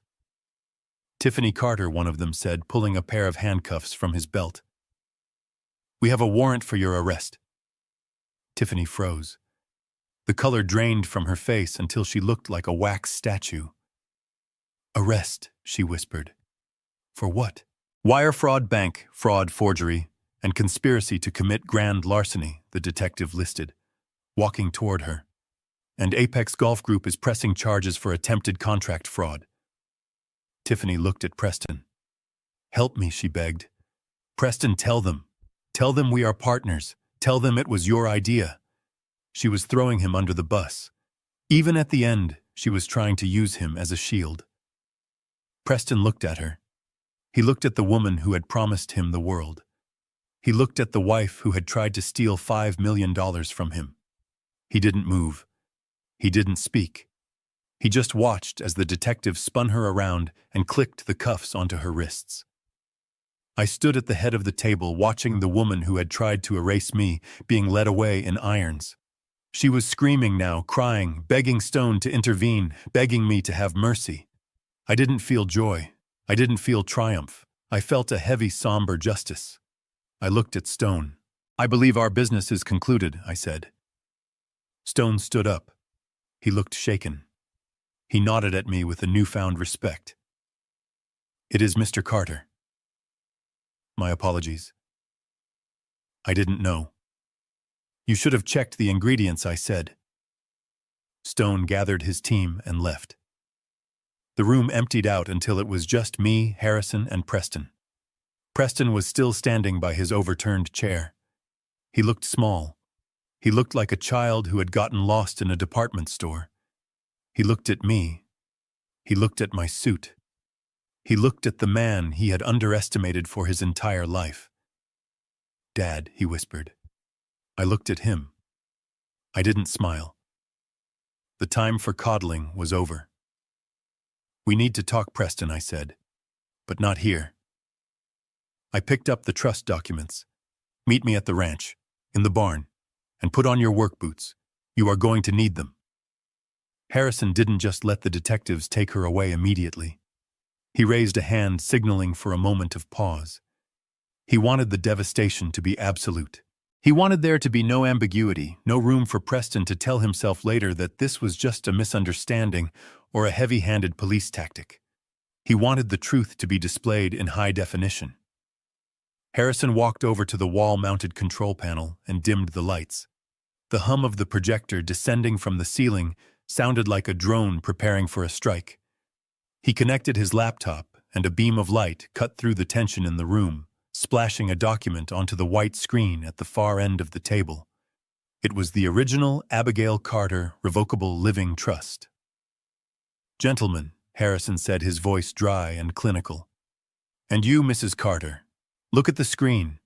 This is the only document that matters regarding the title of the Golden Horizon Ranch."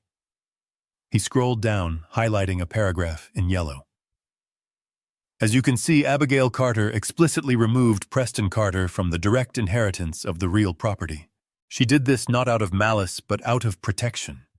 She knew that her son was susceptible to, let's call it, external influence." Harrison glanced at Tiffany, who was breathing hard, her hands cuffed behind her back, her face a mask of ruined mascara and fury. "The sole beneficiary and trustee is Mr. Beau Carter," Harrison continued. "He has full authority. Preston, you were never the owner. You never had the right to list the property, let alone sell it. Every document you signed, every representation you made to Apex Golf Group was void from the moment the ink touched the paper." Preston stared at the screen. He was squinting as if the light hurt his eyes. "Mom did that," he whispered. "Mom cut me out." "She didn't cut you out, son," I said, my voice cutting through the dark room. "She protected the land from exactly this. She knew you wouldn't be able to say no to Tiffany." Harrison clicked a button. The image on the screen changed. It was a side-by-side comparison. On the left was the quitclaim deed I had intentionally botched at the motel with the coffee stain and the Beau K. Carter signature. On the right was the pristine affidavit of title that Tiffany had emailed to Apex yesterday. "Forensic analysis," Harrison narrated. "The signature on the right is a digital copy-paste from a tax return filed 3 years ago. The pixelation on the curvature of the B and the C is a fingerprint of forgery. You didn't even bother to smooth out the artifacting Tiffany. You were sloppy." Tiffany didn't say a word. She just glared at the screen, her jaw set tight. "But that is just the mechanics of the crime," Harrison said. "Now let's look at the motive." He clicked a media file. An audio waveform appeared on the screen. "We recovered this from a cloud server backup linked to Mrs. Carter's phone," Harrison lied smoothly. "It was actually from the bug I planted, but they didn't need to know that." He pressed play. Tiffany's voice filled the room, tinny but unmistakable. It was the conversation she had with the land broker weeks ago, the one I had overheard from the attic window, combined with a phone call she made yesterday to a private banker in the Caymans. The playback was damning. "I told Preston we are selling for 10 million, Tiffany's recorded voice said, dripping with arrogance. Stone agreed to 15. "I need you to route the $5 million difference into the Shell Corporation in Nevis. Label it as a consulting fee. Preston doesn't need to know. He wouldn't know what to do with that kind of money anyway. He is just the signature. I am the brains. Once the wire clears, book my flight to Miami. One way. The recording ended. The silence that followed was heavy, suffocating. Preston turned slowly toward his wife. He looked like a man who had just been shot in the gut and was trying to comprehend the blood on his shirt. $5 million, he choked out. You were stealing $5 million from me. From us. Tiffany sneered. Oh, grow up, Preston. I was earning it. I did all the work. I found the buyer. I managed the renovation. I dealt with your father. What did you do? You just stood there and looked pretty. You are useless, Preston. You are a child playing dress-up in your daddy's clothes.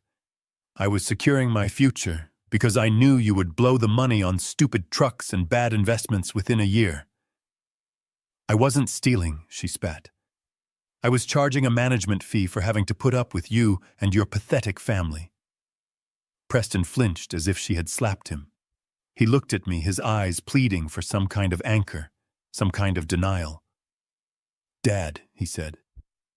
I didn't know, I swear. I know you didn't know about the $5 million, Preston, I said quietly. But there is a lot you don't know. I nodded to Harrison. He clicked the mouse one last time. A spreadsheet appeared on the screen. It was a bank ledger. It showed a list of transactions going back 5 years. Monthly transfers, wire payments to car dealerships, payoffs to credit card companies, and 3 large transfers to an online sports betting site. Preston, look at the source column, Harrison said. Preston squinted. That is the business account. Tiffany's design business. No, Harrison corrected. Look closer. That represents the incoming funds that covered your overdrafts. That covered your lease payments on the Raptor. That paid off the $30,000 you lost betting on football in 2018. Preston looked confused. But Tiffany said her business was booming. She said she was handling the bills. Tiffany's business has operated at a net loss for 6 years, Harrison said brutally. She hasn't made a profit since 2014. Then where did the money come from? Preston asked, his voice rising in panic. It came from your father, Harrison said. Preston froze. He looked at me. What? Every month, I said, leaning forward.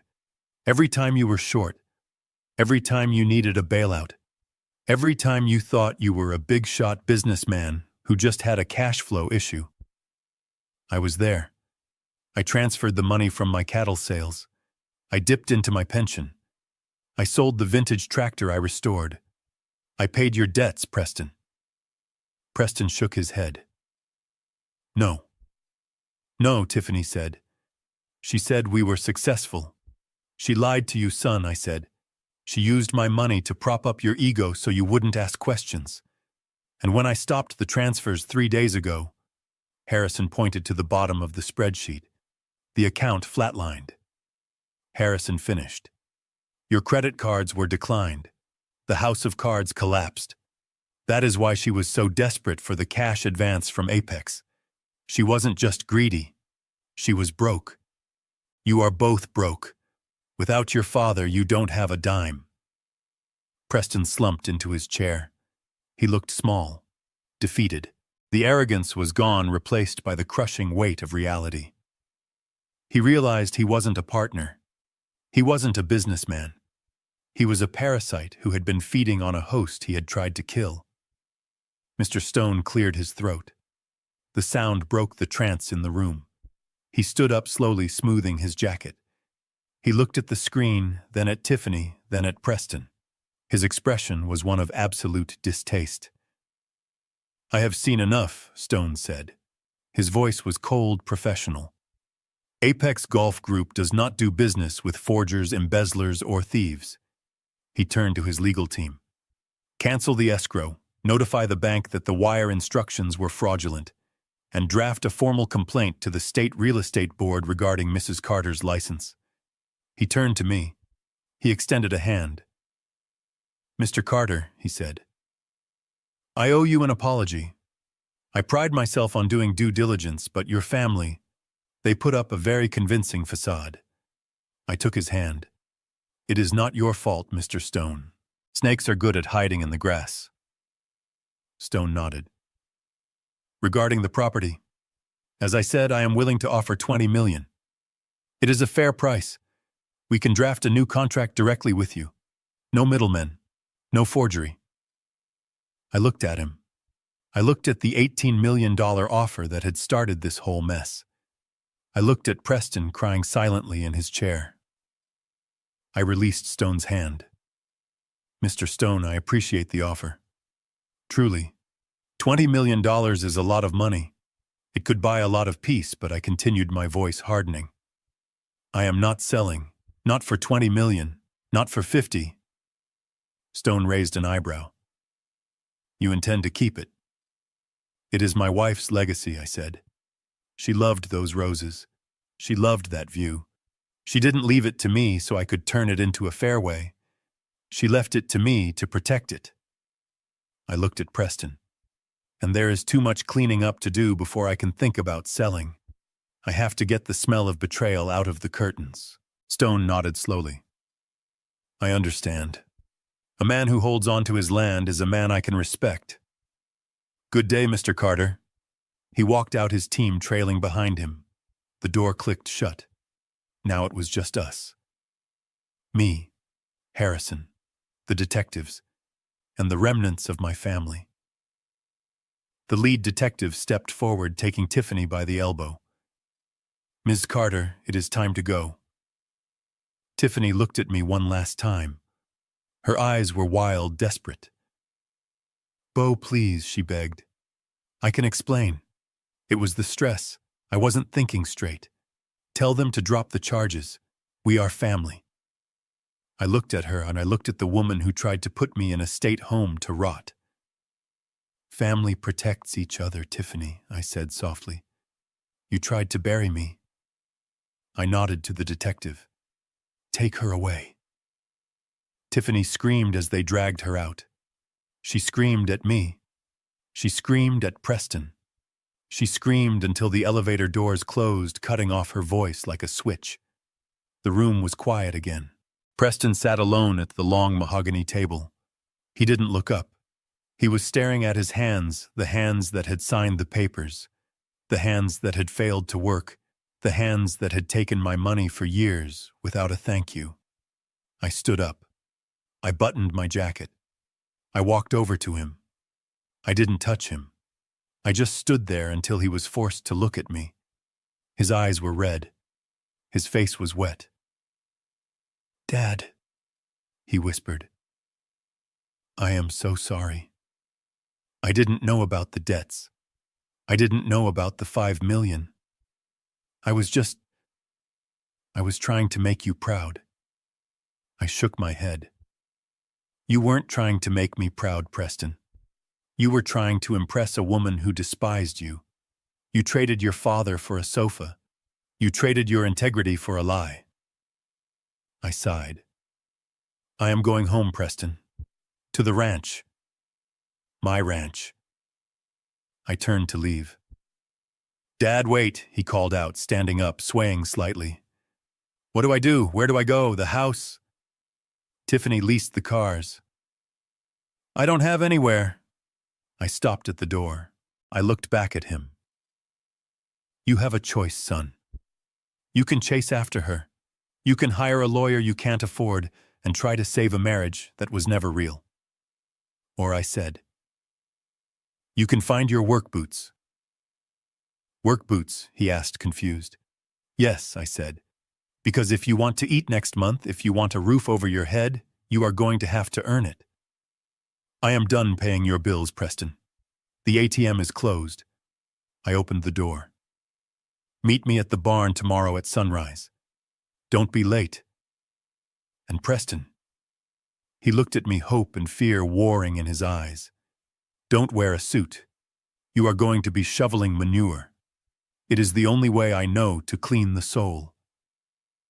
I walked out into the hallway, leaving my son to face the silence of the empty room and the wreckage of his life. I had the trust documents in my hand. I had my dignity back. And tomorrow the real work would begin. Not just rebuilding the ranch, but seeing if I could rebuild the man my son was supposed to be. The sound of handcuffs ratcheting tight is distinct. It is a cold, mechanical clicking that signals the end of freedom and the beginning of consequences. In that silent conference room, it sounded like a gavel striking a block. The lead detective, a man with tired eyes who had seen enough greed to last a lifetime, didn't handle Tiffany with the reverence she was used to. He spun her around, efficiently, pulling her wrists together behind her back. She gasped as the cold metal bit into her skin, her eyes darting around the room, looking for an exit that didn't exist. "You have the right to remain silent." The detective recited, his voice bored and rhythmic. Tiffany didn't remain silent. She exploded. The shock wore off, replaced by the raw, ugly panic of a trapped animal. She twisted in the detective's grip, her perfectly styled hair falling across her face in chaotic strands. She looked at the Apex legal team who were packing their briefcases with clinical detachment. "Tell them to stop," she screamed at Mr. Stone's retreating back. "It was a misunderstanding. I was just trying to expedite the process. I have the money. I can pay back the deposit." Mr. Stone paused at the door. He didn't turn around. He just adjusted his cuff and walked out. The Apex lawyers followed him, leaving a vacuum of silence that Tiffany filled with her hysteria. She realized then that there was no negotiation. There was no deal to be made. The check wasn't coming. The Miami penthouse wasn't happening. The only real estate in her future was an 8x10 cell. She turned her venom on the only target left. She looked at Preston. My son was standing by the window, his face the color of old ash. He looked like he had been hollowed out from the inside. He was staring at his wife, but I don't think he was seeing the woman he married. He was seeing a stranger. "Do something, you coward." Tiffany shrieked, her voice cracking. "Do not just stand there. Tell them. Tell them you authorized it. Tell them you told me to sign it." Preston blinked slow and heavy. "I didn't," he whispered. "I told you not to. I told you it was illegal." Tiffany's face twisted. It wasn't fear anymore. It was pure, unadulterated hatred. The mask she had worn for 3 years, the mask of the loving, supportive wife, disintegrated completely. "You pathetic little man," she spat. "You are worthless. Do you hear me? Worthless. I did everything for you. I dressed you. I told you what to say. I built you up because you are nothing but a hollow shell in a cheap suit. I should have left you years ago. I should have taken the money and run the first chance I got." Preston flinched with every word, as if he were being physically struck. He took a half step back, his hands trembling at his sides. "You said you loved me." He choked out, his voice barely audible. "Love you." Tiffany laughed, and it was a sound that made the hair on my arms stand up. It was sharp and jagged like broken glass. "I loved the potential, Preston. I loved the ranch. I loved the idea of $18 million. But you are just baggage. You are a man-child who needs his daddy to pay his credit card bills. You couldn't even sell your own inheritance right. You let an old man outsmart you." She lunged toward him, but the detective held her back firmly. "I hope you rot in that barn," she screamed, spittle flying from her lips. "I hope you starve. You are nothing without me. Nothing." The detective gave a sharp tug on her arm.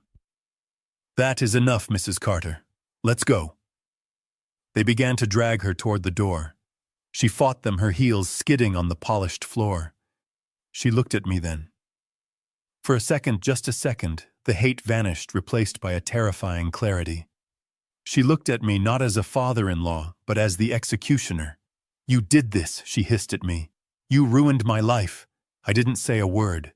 I didn't need to. She had ruined her own life the moment she decided my existence was an inconvenience. I watched them haul her out into the hallway. Her screams echoed off the walls, drawing stares from the office workers in the glass cubicles. I watched until the elevator doors slid shut, cutting off her voice with a finality that rang in my ears. Then there was silence. A heavy, suffocating silence that filled the room. Harrison closed his laptop with a soft click. He looked at me, gave a small, somber nod, and signaled for the other detective to wait outside. He knew this was a moment that needed to happen without an audience. I turned to my son. Preston had collapsed into a chair, his head in his hands. He was shaking his shoulders, heaving with silent sobs. He had lost his wife. He had lost his fortune. He had lost his illusion of who he was. I walked over to the table and stood across from him. "Preston," I said. He didn't look up. He just shook his head. "She hated me, Dad. The whole time. She hated me." "She used you, son," I corrected him gently but firmly. "There is a difference. Hate requires passion. Using someone just requires indifference. She saw a mark and she took it." He looked up then. His eyes were red and swollen. "I am sorry, Dad. I am so sorry. I should have stopped her. I should have stood up for you. Should have doesn't fix fences, Preston," I said. "And it doesn't pay debts." I reached into my pocket and pulled out the checkbook Harrison had given me for the new account. The account with $50,000 in it. I looked at it for a moment. I could write him a check right now. I could give him $5,000, enough to get an apartment, enough to buy some food, enough to start over somewhere else. It would be the easy thing to do. It would be what I had always done. I put the checkbook back in my pocket. No. That was the old beau. That was the father who crippled his son with kindness. "Preston, listen to me," I said, my voice hardening. He wiped his face with his sleeve, looking at me like a dog waiting to be kicked. "You are in a deep hole, son. Tiffany is gone and she isn't coming back. The lawyers are going to come for everything she put in her name, which means they are coming for your lease, your furniture, and probably your clothes. You have $0 in your bank account because I stopped the transfers." Preston nodded miserably. "I know, I am homeless, Dad." I looked at him. I looked at the soft hands that hadn't done a day of real work in 5 years. I looked at the expensive suit that was now wrinkled and stained with tears. "You have 2 choices," I said. He looked at me, a flicker of hope in his eyes. He thought I was going to offer him money. He thought I was going to offer him a room in the main house with his old allowance back. "Choice number 1, I said, holding up a finger. "You can follow her. You can go down to the precinct, use your $0 to hire a public defender, and stand by the woman who just called you worthless. You can try to salvage a lie." Preston shuddered. "No. No, I can't. Good," I said. "Choice number 2. I leaned down, placing my hands on the table, leaning into his space so he couldn't look away. "You come back to the ranch, but not as an owner, not as a partner, and not as a guest." Preston frowned, confused. "Then, as what?" "As a man," I said. "You come back to the ranch and you work. I fired the landscaping crew Tiffany hired. The flower beds are a mess. The barn needs painting. The fence on the north pasture is leaning. But Dad..." Preston stammered. I don't have any work clothes." Tiffany threw them all out. "Then you work in your suit until you earn enough to buy a pair of jeans," I said ruthlessly. I straightened up. "I am offering you a job, Preston. Minimum wage. Room and board included. You will sleep in the tack room, the same room you put me in on your wedding night. You will eat what I cook, and you will work from sunrise to sunset." Preston stared at me. "The tack room." "Yes," I said. "It is heated, remember. You told me it was comfortable enough for me. It should be comfortable enough for you." I saw the struggle in his face. His pride was fighting with his desperation. He wanted to be angry. He wanted to storm out. But he had nowhere to go. And deep down under the layers of entitlement Tiffany had plastered onto him, I saw a spark of the boy who used to follow me around the tractor. I am giving you a chance to earn your name back. Preston, I said softly. I am giving you a chance to learn what it feels like to build something instead of selling it. I walked to the door. I didn't look back. I am leaving now, I said. I am going to buy a steak, a real steak. And then I am going home. I opened the door and paused. If you are there when I get back, have a shovel in your hand. If you aren't, well, good luck in the city, son. I walked out of the conference room, nodding to Harrison. We walked to the elevator in silence. When the doors closed, Harrison looked at me. That was harsh, Bo, he said. It was necessary, I replied, watching the numbers count down. He has been asleep for a long time, Harrison. Waking up hurts. But as I walked out of the building into the cool afternoon air, I felt a lightness in my chest. I hadn't felt in years. I had my ranch. I had my dignity. And for the first time in a long time, I had a son who might just have a chance at becoming a man. I got into my truck. I didn't drive to the steakhouse immediately. I drove toward the edge of town, toward the rolling hills of the golden horizon. I had a fence to fix, and maybe, just maybe, a family to rebuild. But this time we were going to build it on a foundation of sweat and truth, not lies and easy money. I turned the key. The engine roared to life. It was time to go home. 6 months have passed since the day the handcuffs clicked shut in that sterile conference room. The seasons turn quickly in Montana.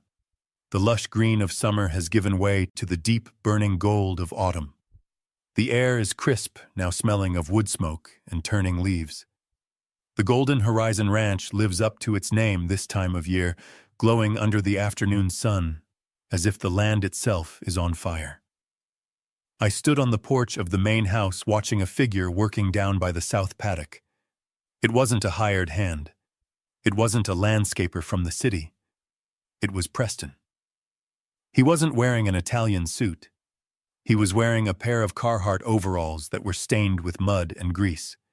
His hands, once soft and manicured, were rough, calloused, and wrapped in work gloves. He was digging a post hole, replacing a section of the fence that had rotted out years ago. The same fence line I used to crawl under to spy on his betrayal. I walked down to him carrying 2 thermoses of coffee. Real coffee, black and strong. He stopped digging when he heard my boots on the gravel. He wiped sweat from his forehead with the back of his sleeve. He looked tired. He had lost weight, the soft pudge of easy living, replaced by lean muscle. He looked older, too. The lines around his eyes were deeper, but the fear was gone. The desperation that used to haunt him, the constant need to impress people who didn't care about him, had vanished. Break time, I said, handing him a thermos. Thanks, Dad, he said, taking it. His grip was firm. We leaned against the fence, looking out over the valley. The Apex survey stakes were long gone, pulled up and used for kindling. The rose garden was recovering the bushes, pruned back and mulched for the winter. Harrison called today, I said, taking a sip of the hot liquid. Preston tensed slightly, but he didn't look away. What is the news? The trial date is set for next month, I told him. The federal prosecutor isn't offering a plea deal. The evidence regarding the wire fraud and the forgery is too strong. And since Mr. Stone testified to the grand jury about the Apex contract, Tiffany is looking at 10 years minimum. Preston nodded slowly. He looked down at his muddy boots. Did she ask about me? I shook my head. No. She asked about the accounts in the Caymans. She wanted to know if we had found them all. She is still trying to negotiate with money she doesn't have. Preston let out a short, bitter laugh. Some things never change, do they? I looked at him. You signed the divorce papers. I did, he said. Harrison sent them over yesterday. It is done. I am free. He took a long drink of coffee, staring at the horizon. I am 40 years old, Dad, he said quietly. I have no house, I have no car. I have a negative credit score, and I am digging holes for $12 an hour. I looked at the straight line of the new fence posts. I looked at the barn that had been scraped and repainted. I looked at the man standing next to me. You are debt-free, Preston, I said. For the first time in your adult life, you don't owe anyone a dime. You are sleeping soundly at night. And you built that fence straight. That is not nothing. That is a foundation. He looked at me, a small, genuine smile touching his lips. It is a start, I guess. It is, I agreed. I didn't tell him everything Harrison and I had discussed. I didn't tell him about the new document sitting in the safe in my office. After the dust settled, I had updated the Abigail Carter Trust. I didn't cut Preston out completely, but I didn't hand him the keys to the kingdom either. The new clause was specific. Preston would inherit the ranch, but not today, not tomorrow. The clause stipulated a 10-year probationary period. For 10 years, Preston had to work the land. He had to learn the business from the ground up, not as an owner, but as a steward. He had to prove he could keep the books in the black. He had to prove he valued the soil more than the sale price. If and only if he completed that decade of service with integrity, the title would transfer to him. If he failed, if he tried to sell, if he fell back into his old ways, the entire estate would be liquidated and donated to the Hector Vance Foundation for struggling seniors. It was harsh, it was strict, but it was the only way to save him. You can't give a moth a legacy. He has to earn it. And looking at him now, seeing the pride he took in a simple fence post, I thought he just might make it. I finished my coffee. Get back to work, I said, clapping him on the shoulder. That fence isn't going to fix itself, and the herd is moving to this pasture tomorrow. Yes, sir, Preston said. He picked up the post hole digger. He didn't complain. He just went back to work. I walked back up the hill, past the house, past the rose garden, toward the small family cemetery on the ridge. I stopped in front of a simple granite headstone, Abigail Carter, beloved wife and mother. I took off my hat and held it to my chest. The wind ruffled my gray hair. I felt a peace settle over me, a deep, abiding silence that I hadn't felt since the day she died.